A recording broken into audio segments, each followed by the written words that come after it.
Listopad je tu, a vaš vrt može eksplodirati od rasta. Mislite da je jesen samo za čišćenje? Pogreška.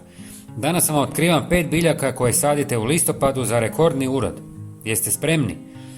Jesen je, lišće pada, ali ovo je zlatno vrijeme za sadnju. Tlo je toplo, kiša pomaže, a biljke se spremaju za proljeće. Imam 5 super biljaka, jednostavnih, jeftinih i s rezultatima koji će šokirati susjede. Idemo redom. Prva biljka, češnjak. Uzmi zdrave čenove, razmakni ih 15 cm i zabodi 5 cm duboko u rahlu zemlju. Češnjak voli hladnoću, a imat ćete glavice velike kao šaka.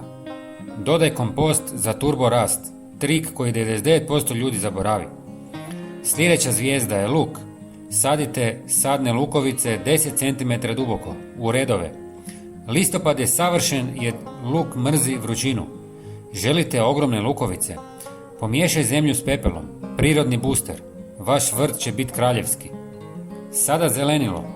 Špinat. Ova biljka obožava jesensku svježinu. Posi sjeme na 2 cm dubine i zali.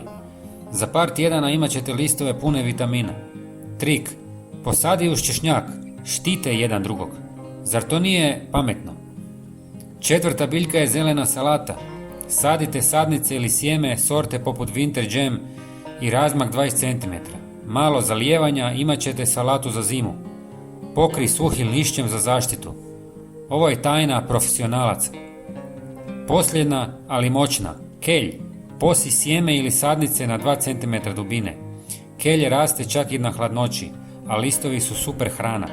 Dodaj malo sode bikarbone u tlo, sprječava gljivice i pojačava rast. Rezultat je vrt pun zdravlja. Ove biljke, češnjak, luk, špinat, salata, kelj, sade se lako, a urod je nevjerovatan.